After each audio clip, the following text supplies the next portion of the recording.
Salam la famille, c'est Chronique de l'Atlas, j'espère que vous allez bien. Aujourd'hui on va s'intéresser au joueur du Barça, Abdessamad El Zalzouli, plus connu sous le nom de Abdé. Je pense que c'est le moment de faire le point sur ses débuts avec l'équipe première à Barcelone, et surtout se poser la question, est-ce que c'est un joueur qui pourrait mériter de jouer à la CAN avec le Maroc? Après c'est vrai que ça fait un moment que vous me dites, ouais Chronique, il faut absolument que tu parles d'Abdé, il est en train de tout exploser au Barça, il faut absolument faire une vidéo. Alors je vous explique.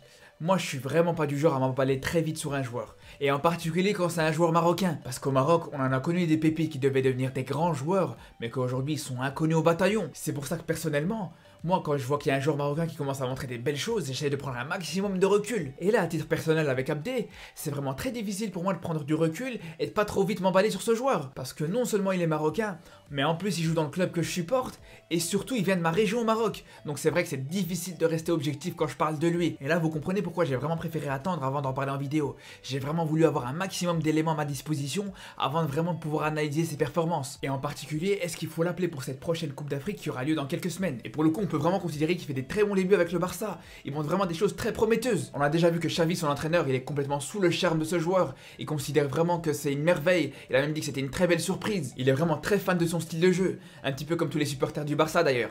Mais c'est vrai que son style, il est vraiment spectaculaire. Il a vraiment un style de jeu qui est très complet. Il a une très belle technique et ça, on va en reparler. Mais aussi, il faut dire une chose, c'est que contrairement à la plupart des joueurs qui sont très techniques, Abdé lui il a vraiment cette capacité à être très fort sur ses appuis, il est très solide, il faut vraiment se lever tôt pour le faire tomber, et ça justement pour son adaptation au football africain ça peut être une très bonne chose.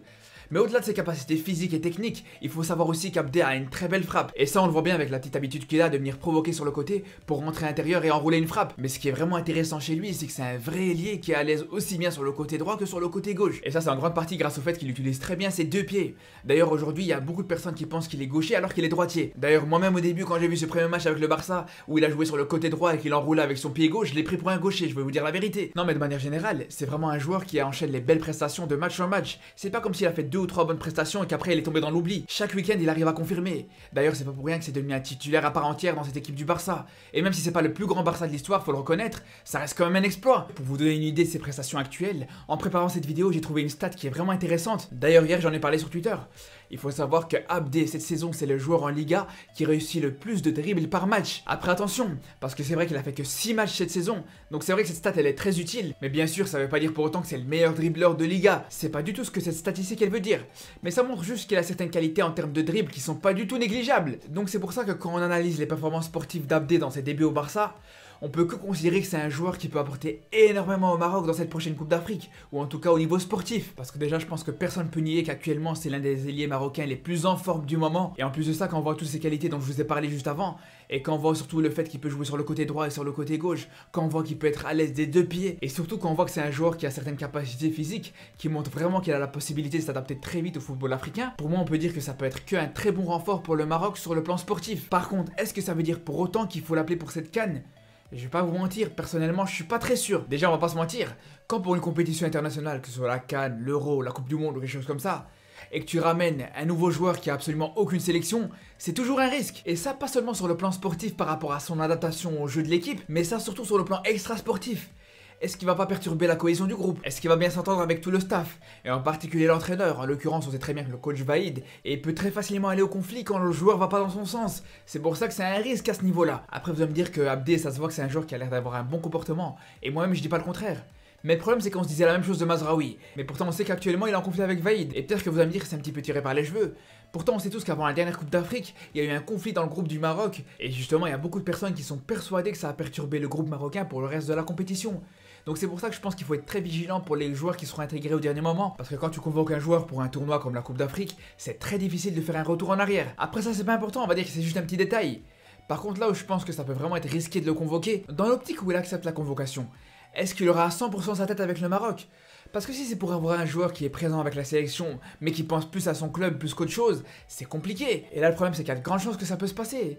Parce que quand on sait que le petit il commence à peine sa carrière en pro, et qu'il commence à peine à faire ses preuves dans cette équipe première du Barça, je pense que ça peut être contre-productif de le convoquer. Parce que de 1, le problème ça pourrait faire qu'on ait un joueur qui serait pas à 100% avec le Maroc, et deuxièmement ça pourrait faire que quand il retourne en club il perd sa place. Et là ça peut être un problème. Parce que si quand il retourne en club, il voit que le Barça l'a remplacé, ou que tout simplement le club a décidé de le sanctionner en arrêtant de le faire jouer, parce que pour le coup il y a des rumeurs qui disent que c'est ce qu'ils ont décidé de faire au cas où le joueur ira en Coupe d'Afrique. Et donc s'il y a quelque chose comme ça qui se passe, ça peut tout simplement gâcher la carrière du joueur. Là on parle d'un joueur qui vient à peine de commencer, on parle pas d'un joueur qui est confirmé ou qui s'est fait un nom à l'échelle européenne. Donc franchement, est-ce que ça vaut le coup de convoquer un joueur comme ça, juste pour qu'il ait un rôle de remplaçant ou de joker de luxe, pour au final risquer de gâcher sa carrière? C'est là où pour moi ça peut être contre-productif de le convoquer. Parce que de 1, il pourrait ne pas être à 100% mentalement avec la sélection, et de 2, il pourrait avoir des problèmes quand il retournera en club. Après bien sûr, c'est vrai que pour un joueur, l'équipe nationale ça doit être la priorité. Mais là, quand tu parles d'un joueur qui vient à peine de commencer sa carrière, qui s'est même pas encore envolé, que tu lui couperais déjà les ailes, là je pense que le cas il est un petit peu différent. Et je pense que quand tu es sélectionneur, tu dois pas juste voir sur le court terme ce que le joueur il peut t'apporter, mais tu dois aussi penser à la progression de ce joueur dans sa post-formation. Parce que là, bien sûr, je parle du cas des jeunes joueurs, mais quand c'est un joueur un peu plus confirmé, là, peu importe les conséquences qu'il peut avoir, s'il est convoqué avec l'équipe nationale, bien sûr qu'il doit répondre à cette sélection. Donc voilà pour cette vidéo. Et je vous retrouve très vite pour reparler de tout ce qui se passe avec cette Coupe d'Afrique. Donc je vous dis à très bientôt, et surtout d'ici là, prenez soin de vous.